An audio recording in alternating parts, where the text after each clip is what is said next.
President Nana Addo Dankwa Akufo-Addo has officially commissioned the Kumasi 1 thermal power plant at Anyomaso in the Oforikro municipality of the Ashanti region with a pledge to expand the country's power generation capacity.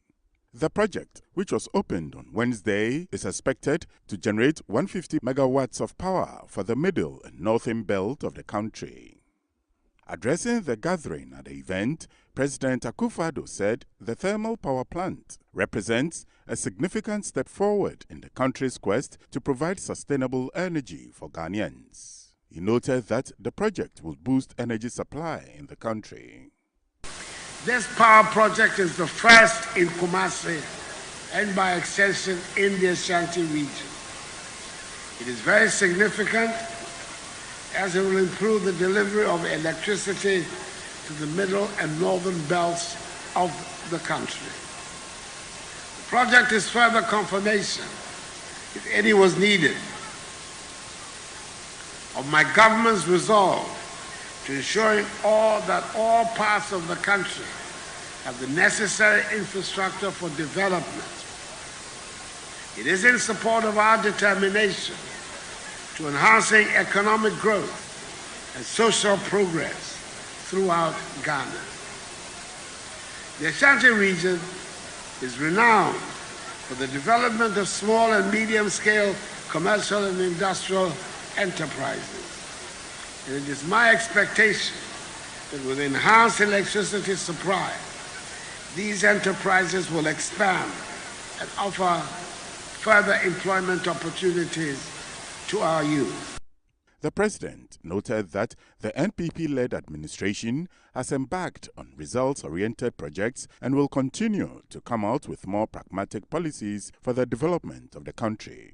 In the course of the last 7 years, my government has had the opportunity to translate promises and assurances into result-oriented projects, especially as the Ghanaian people have in clear and absolute terms demanded results that will transform the country for all. One such commitment is the delivery of affordable and reliable electricity to drive our nation's industrialization agenda and position Ghana to become a net exporter of electricity in the ECOWAS region. Our national electrification rate of 88.8% is one of the highest on the continent, and the goal is to have full electricity access by the end of this year. Areas of power generation, transmission and distribution, my government has made and continues to make significant investments towards the provision of reliable and competitively priced electricity as part of our commitment to realizing the 2030 United Nations Sustainable Development Goals. I do acknowledge, Regional Minister, Minister for Energy, ladies and gentlemen, and Nananom, the challenges that the people of Ashanti and indeed of other parts of the country have had to endure in very recent times over the supply of power. And I can only thank you for the patience you have exhibited in the face of these challenges. I must perforce thank Otumfuo Asantehene, who graciously intervened with the authorities of the Kwame Nkrumah University of Science and Technology to release a portion of their land for the construction of this power station and gas pipeline infrastructure. And I thank the Vice Chancellor of the university for this important contribution. In his speech, the board chairman of the Volta River Authority, Mr. Kofi Tutu Ejari, said the siting of a power plant in Kumasi will ensure that electricity consumers in the middle and northern parts of the country received quality and reliable power. The project, according to him, also aims at the efficient optimization of the use of a strategic national asset. Taking his turn, the Minister for Energy, Dr. Matthew Poku Prempeh said government has over the years to augment the country's energy supply and will continue to do all it can to continue providing the energy supplies the country can rely on.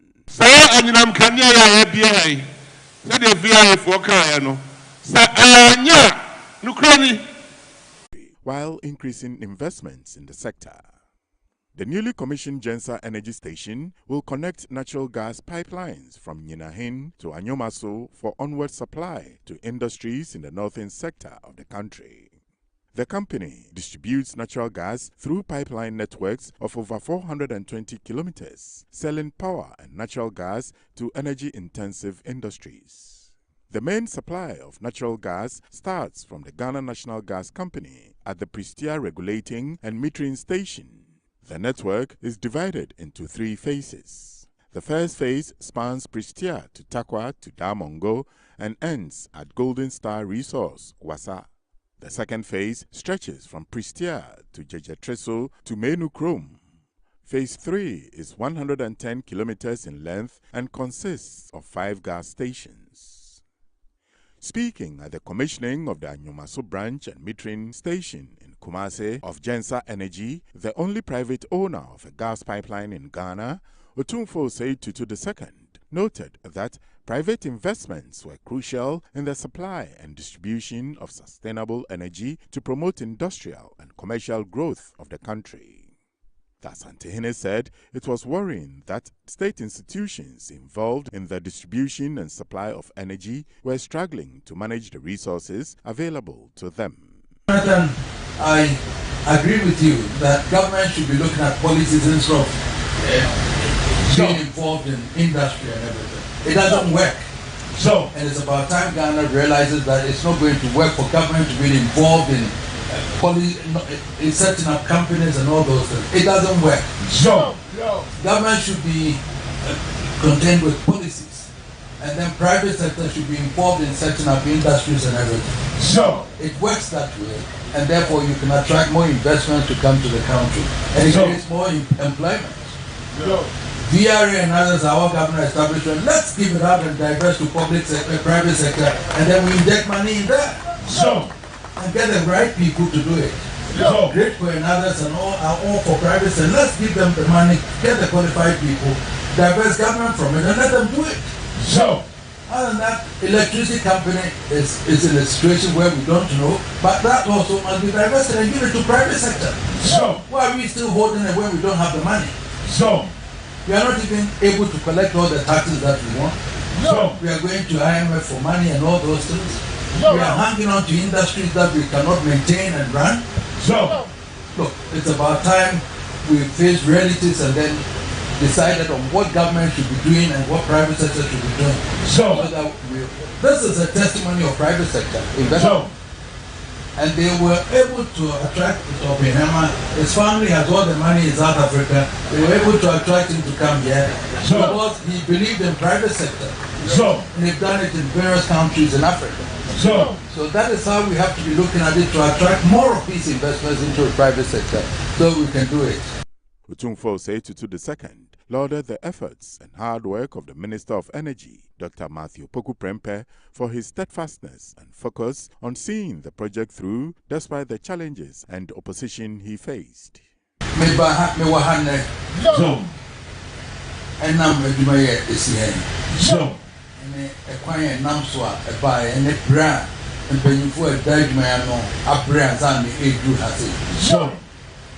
The group has been here so many in Katakwankwan. The Banam and Nana Yakaswa Jessica. Every year, you must walk. No one walk out Munara.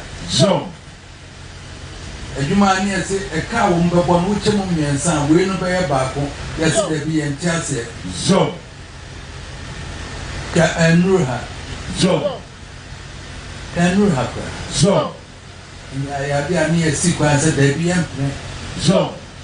The gas perhaps one, the Burma, Yansu Kania near the Akufo. Nana, yes, there be empty. I buy my prime yen. I say the Akwalewa Yasantin or Peso de Bar.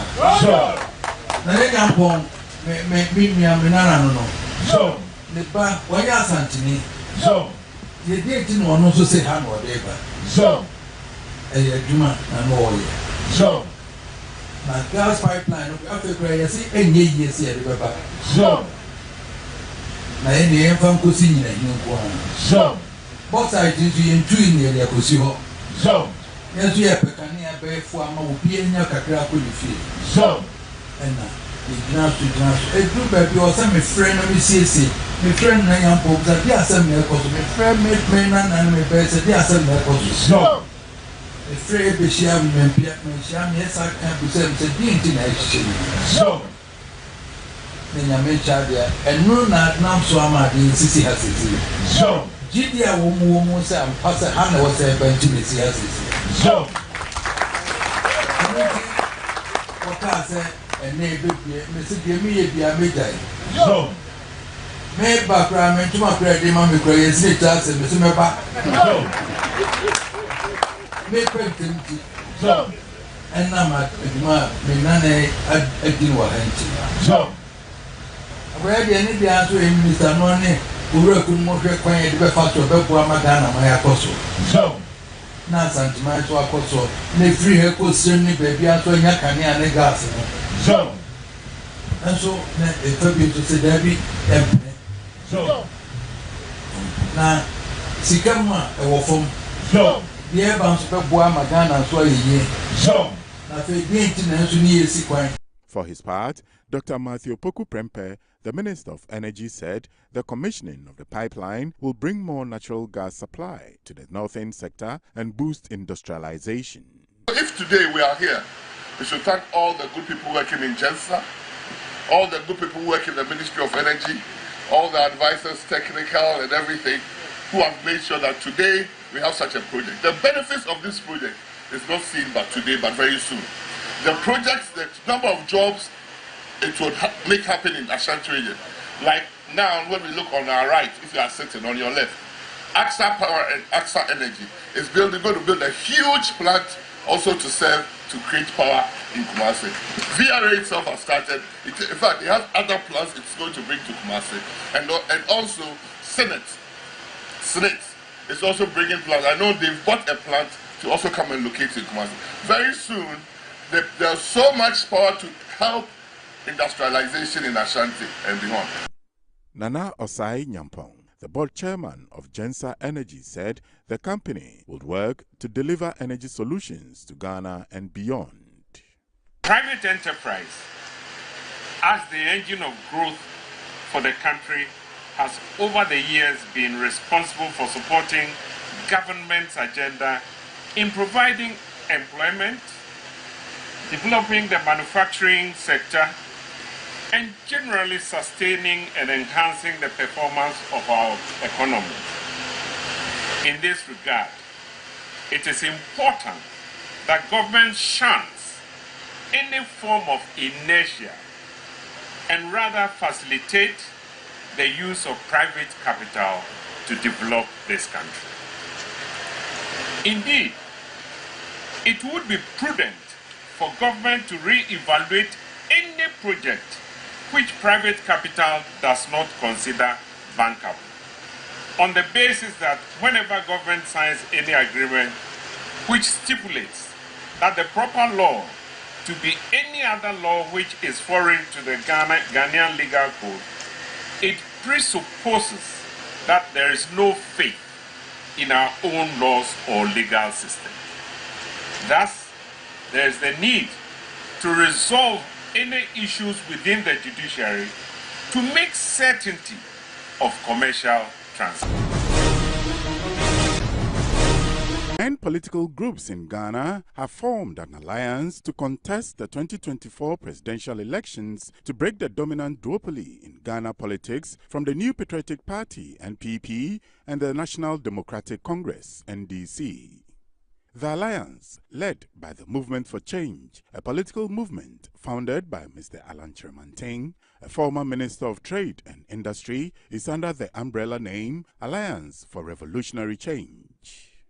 It includes the National Interest Movement, led by Dr. Michael Abusakara Foster, Ghana First Coalition, led by Dr. Samuel Noy Mensah, Union Government, founded by Akwesi Odike, the Ghana National Party, founded by Mr. Sam Ofori Ampofo.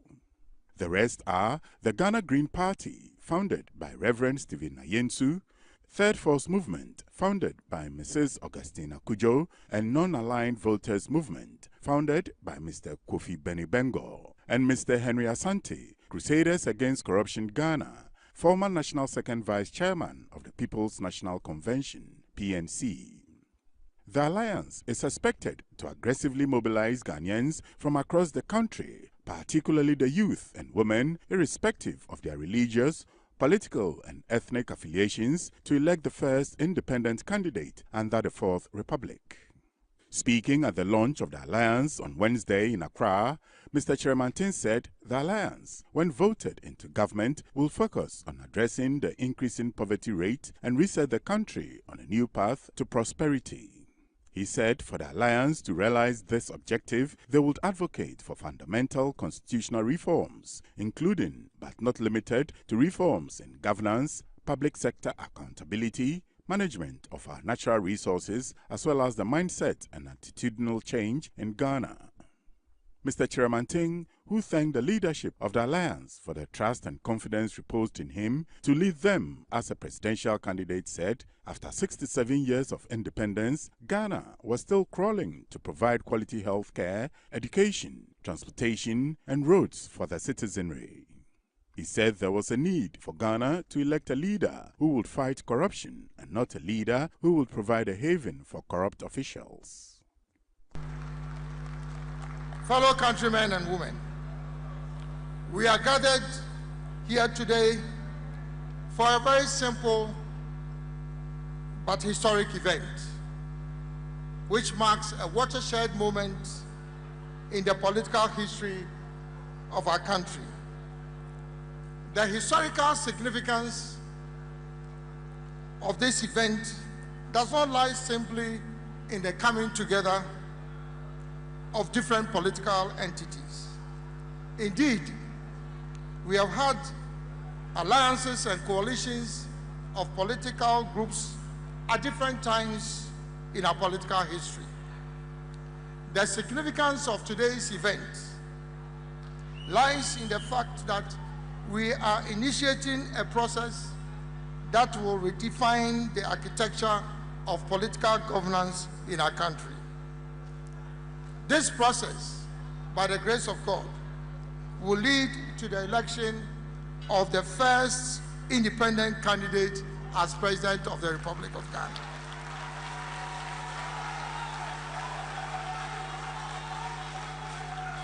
It will also lead to the establishment of the first truly representative government in Ghana's history, a government of national unity which will be made up of representatives from different political parties, the business community, labor unions, civil society, professional bodies, faith-based organizations, traditional authorities, and other interest groups, including traders, farmers, fishermen, artisans, among others. Distinguished ladies and gentlemen, never before in the history of our country has there been a more compelling case for change and transformation in all spheres of our national life: political, social, and economic. This is what revolutionary change is all about. I invite you all to join hands with the Alliance for Revolutionary Change to usher in a new era of hope, opportunity, and progress in Ghana. Vote for Alan Kyerematen as President in the general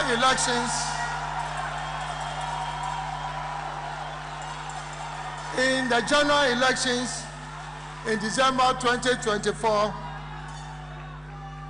in this country. Long live the Alliance, long live Ghana. Ghana will rise again.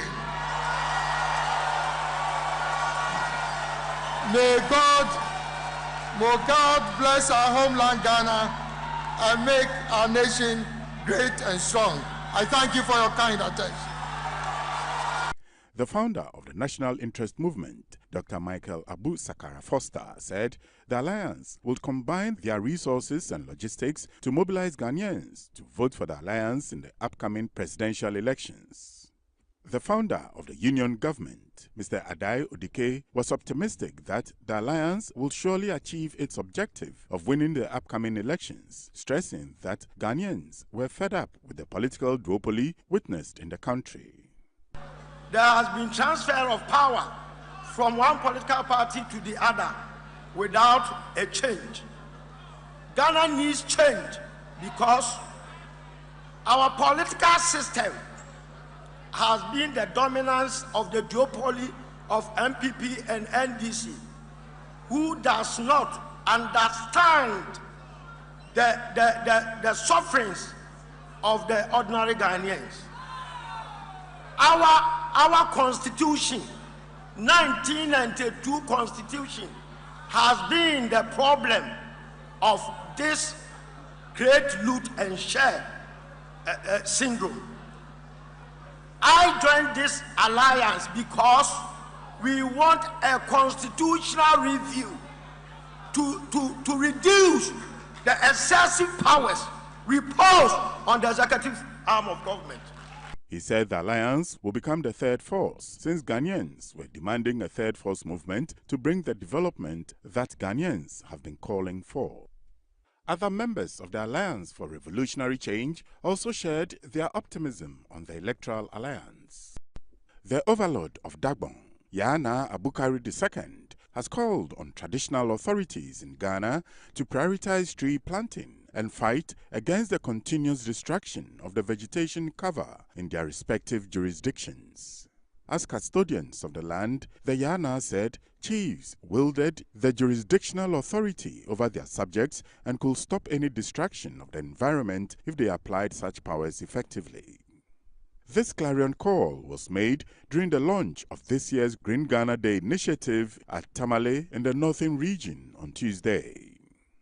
The 2024 Green Ghana Day is to be observed on June 7th, where 10 million tree seedlings of various species are expected to be planted across the country. 6 million are expected to be planted in degraded forest reserves, while 4 million will be planted in and around farms. Yana Abukari II, whose speech was read on his behalf during the launch, called on the citizenry to actively participate in the tree planting exercises to sustain the environment and the ecosystem. While acknowledging the efforts of government and the relevant institutions in protecting the environment, the Yana expressed worry over the level of destruction of the vegetative cover through indiscriminate felling of trees and sand winning in parts of the region. He said the project was very important, especially in the Savannah Ecological Zone, as it remained the only panacea to protecting the environment, increasing food production, and mitigating climate change impact in the country. The overlord of Dagbon urged the citizens to comply with the country's environmental sustainability regulations to ensure the purpose of the initiative was achieved and sustained. Mr. Samuel Abujinapo, the Minister of Lands and Natural Resources, said about 42 million trees had been planted across the country in the last 3 years, consistently exceeding the targets for each year. He said the government had been committed to an aggressive afforestation and reforestation program, which had led to the cultivation of almost 721,000 hectares of forest between 2017 and 2023 under the Ghana Forest Plantation Strategy. He said the climate crisis was worsening by the day. While appealing to traditional leaders to mobilize their people to come out in their numbers for the exercise, the Minister of Lands and Natural Resources called on corporate institutions to adopt compartments in forest reserves and plant trees, which will be branded in their corporate names after planting, as part of their corporate social responsibility and sustainability footprints towards a net zero position. Today, we gather here to launch the 4th edition of the Green Ghana Day, as part of our aggressive afforestation and reforestation program. Last year, we were privileged to have the Asantehene, His Royal Majesty Otumfuo Osei Tutu II, launch the 2023 edition of the Green Ghana Day, which ended up as a great success. And today, we are grateful to our overlord, the revered King of Dagbon, His Royal Majesty Ndanyana Abukari II, for accepting for us to launch this year's edition under his distinguished auspices, and for his continued support for the work of the Ministry of Lands and Natural Resources, particularly the Green Ghana Project and other afforestation programs. Since the inception of the Green Ghana Project 3 years ago, His Majesty has graciously participated each year, leading the chiefs and people of Dagbon and Northern Ghana in this historic tree planting exercise. The Green Ghana Project is one of the measures the government of Ghana, under the able and distinguished leadership of President Akufo-Addo, has adopted to curb the incessant degradation of our forests, which has become ongoing for years without any conscious effort to replace them and to contribute to the global fight against climate change. Mr. John Alote, the Chief Executive Officer of the Ghana Forestry Commission, whose speech was read on his behalf, said the 2023 edition of the Green Ghana Day targeted 10 million seedlings, where 11.5 million seedlings were distributed, with 10.7 million verified as planted. The celebration of the Green Ghana Day is one of the flagship initiatives of His Excellency, the President of the Republic of Ghana, and his vision is to have the day celebrated annually to mobilize citizens to undertake massive tree planting nationwide and generally to create and enhance national awareness on the necessity for collective action towards the restoration of degraded landscapes in the country. The objectives of these initiatives include to restore our degraded urban and rural landscapes, to inculcate in our youth the need to plant and nurture trees, and to build resilience within our natural environment against climate change. Alhaji Shani Alhassan Saibu, the Northern Regional Minister, for his part, said the launch of the 2024 edition of the Green Ghana Day was a continuation of the government's ongoing efforts to restore the country's forests. Cleaning the country is not merely a symbolic gesture, but a concrete action with enormous benefits. This initiative contributes to economic growth, creates job opportunities, and fosters community resilience by embracing sustainable practices and investing in green infrastructure. We can build a brighter and more sustainable future for all of us if we adhere to. As we gather here today to launch the 2024 edition of this pivotal initiative, let us endeavor to draw the strength from past achievements and channel our energies towards building and sustaining them.